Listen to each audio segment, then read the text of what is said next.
So, Chris. Hello. What we're going to do is something called constructive rest, or lying down, or semi-supine, or whatever. It's basically the homework that you'll be given if you come for a lesson. Right. If you do nothing else, try and do this once a day, or twice a day. 10 minutes is all it takes. It's just a reset, and a really important way of just letting your body come to rest, come to quiet, letting all the bits fill up again, and letting gravity do its work for about 10 minutes. So I'm going to talk you through it lying on the floor as if you were on your own, because you probably won't have a teaching table at home. So first of all, your head is going to end up on these books. So you're going to want to turn around and lie back. I'll help you get your head onto the books. I had to read this. What's that? Rousseau. We've got Thoreau, Kinship and Marriage, and Jesus Rediscovered. It's a good selection of books here at the practice rooms. Now then, you do like your hoodies, so I'm going to take you back. Tuck it into. No, that's fine. We're going to put it around your head to keep you warm. Okay. So how do I get down those books? So if you're on your own, you might just want to just lie backwards. So come down. I'm going to go back onto my elbow. Okay. You can rearrange the books. I'm sure you'll figure that out. And I'm going to pull your hood up. Okay.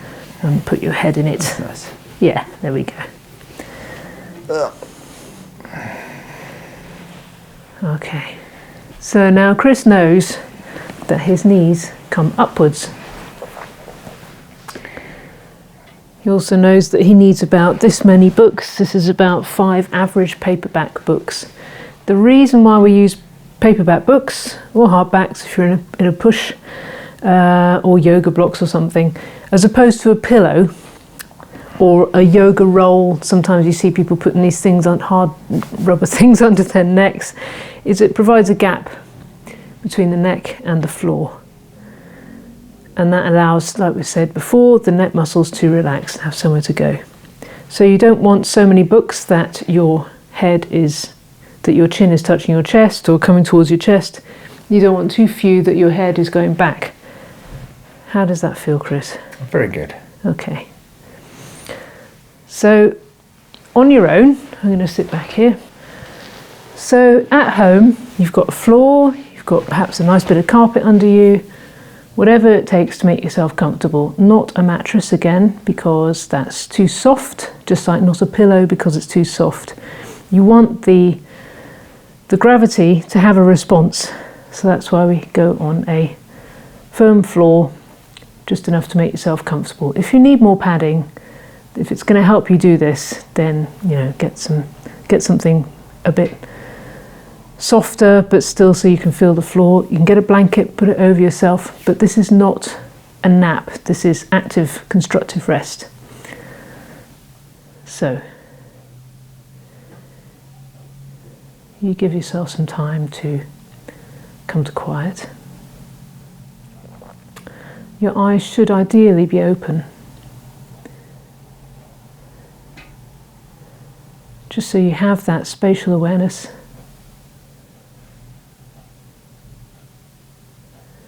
Your hands are on your abdomen, just above your hip bones, allowing for that space. You're expanding round the arms. Your feet are flat on the floor to allow your knees to go in a relative fashion forward and away from you. So they are arranged in such a way that you can hold them up without too much muscular effort.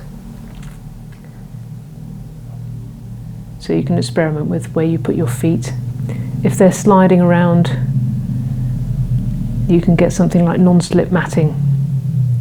Do you feel like your feet are going to slide anywhere, Chris? A little bit. A little bit? Yeah. Would you like some non-slip matting? Yes, please. Right.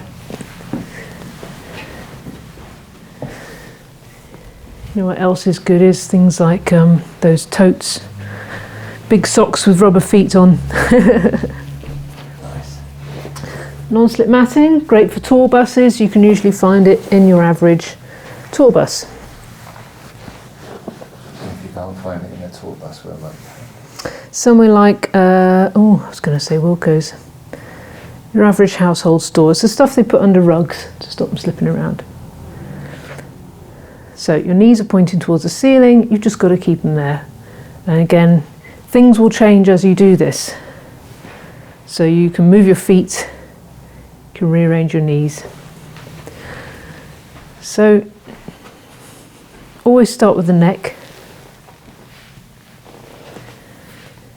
Your neck is free, it's got room to be free. Your eyes are kind of neutral, they'll be staring at the ceiling somewhere.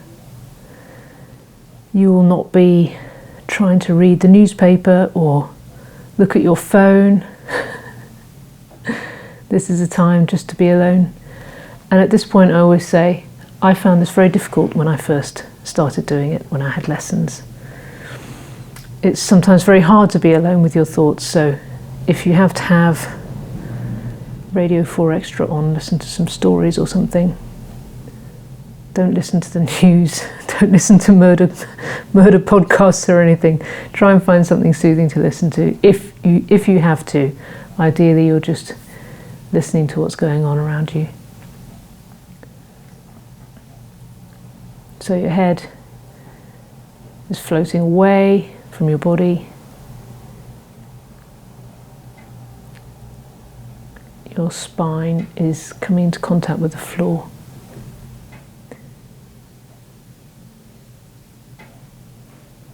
Your shoulders are in contact with the floor.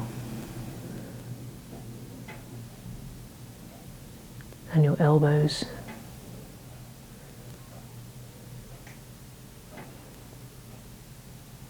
Your wrists are free, allowing your hands to lay on your tummy.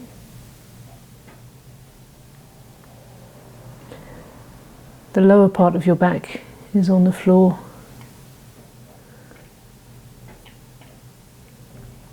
Both sides of the pelvis are on the floor.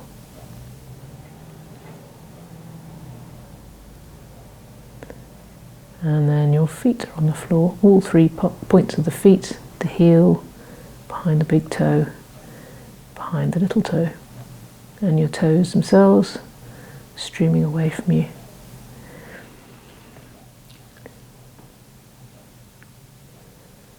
So this is the basic position. The point of having your knees up in the air as well, if your legs were flat on the floor, it would cause your lower back to tip upwards because your pelvis would be weighing it down. So this way it rocks the pelvis backwards slightly, the top of the pelvis back, so allow your back to be flat on the floor. And in this position your back is flatter than it would be if you were standing up. Once you stand up, the natural S-curve comes back into play. That's just gravity doing its work. But this has a chance for your back to flatten out in all ways. You can imagine yourself spreading out across the floor, or even the floor spreading out underneath you. This is the opportunity for your body to take up all of the room it needs. The bits in between the bones of your back will fill up again because there's no gravity fighting, squashing you down from top to bottom. You can just notice your breathing, don't do anything about it. Breathing through your nose.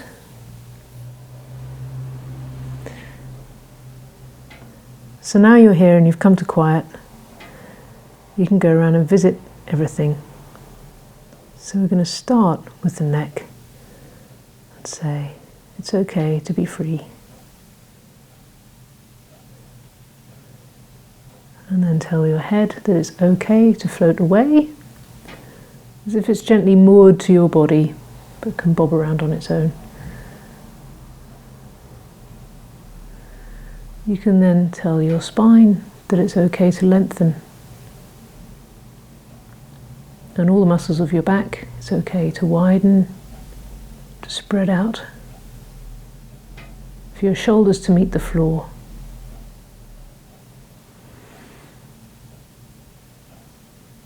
For the space under your arms to increase. For your elbows to meet the floor.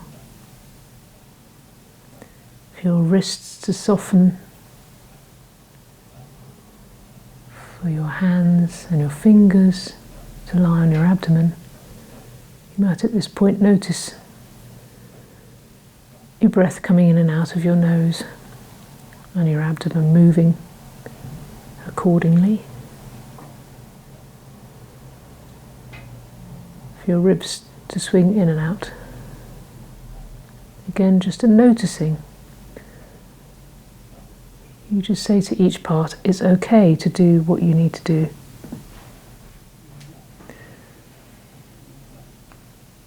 Something, just let go.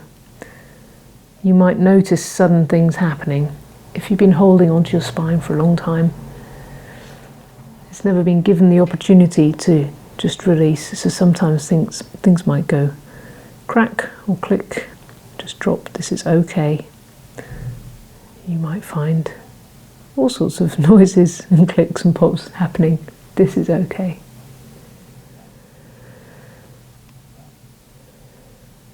Moving downwards, you've got your pelvis on the floor. The pelvis is jointed. It can fall open, it can flatten, it can spread, it can fill up. Out of your pelvis is your legs, hip joints at the side of the pelvis. Your legs are flowing out of your torso up to the knees, which are pointing at the ceiling.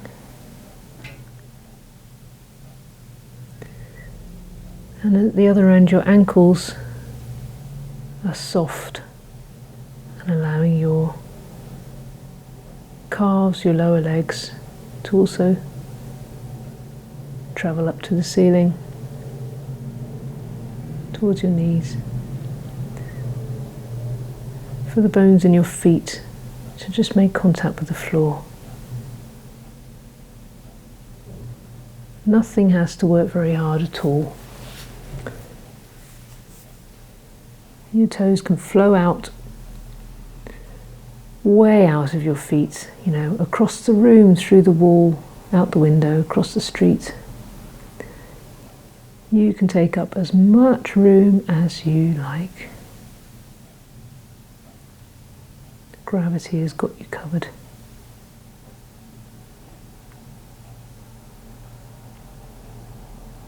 It's not often that we allow ourselves this space to grow and to expand. This is up and down. You've got the distance between the top of your ribs and the floor, the front of your pelvis and the floor, and your knees and the floor, the top of your foot and the floor, around your ankle bones,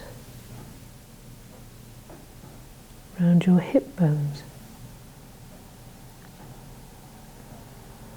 around your elbows and your wrists and your shoulders,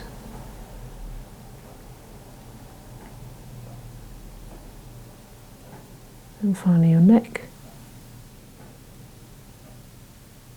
And then into the head. The back of your head is against the books. You can travel around inside your head. You can think about your eyes in the sockets, your cheekbones, your nose, the distance between your nose and the books, the soft palate, back of your tongue, your teeth, your ears, and remember, between your ears is where the spine joins onto the head. That's the most important space of all. The more space that you have in between your ears,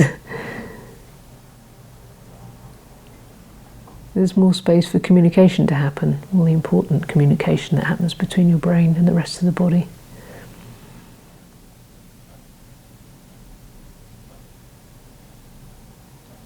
Okay. And when you're ready, Your eyes will have been open. So when you're on the floor, there's one more thing to add. If you feel the need to spread your arms out, you are perfectly welcome to spread your arms out. Do you want to just try that, Chris? Palms up or palms down? Palms open really is best. And again, you can explore the length.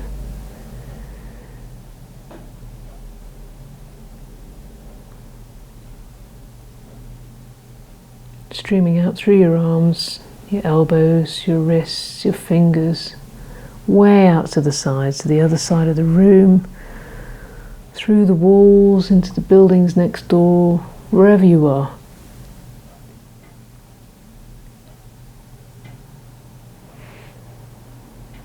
Okay. So you've got these options, and there's one more option. If you're struggling with keeping your knees upwards, if you're finding that a lot of your energy is taken up with trying to keep your knees up, you can always put a stool or something underneath so that your calves are resting on the stool. That way you can perhaps let go of your legs more easily.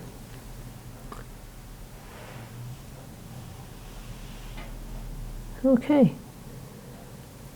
so on the floor you can, hopefully, if you've got the room, roll over. So Chris, what you do is look up at the ceiling and then shift your gaze across the ceiling to the left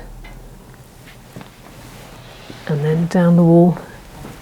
As you do, you turn your head and the rest of your body will follow. So you lift this arm, your legs will flop to the side. I just want you to roll onto all fours. Okay. No, stay on all fours for a sec. Okay. So after all that, here is a place where you can just explore. Maybe get your knees out a little bit. Some space. Your back is straight between these 2 points. It's not overly curved. And then slowly you allow your tail to come down onto your heels. And then up. How was that, Chris? Very nice. Good. Okay.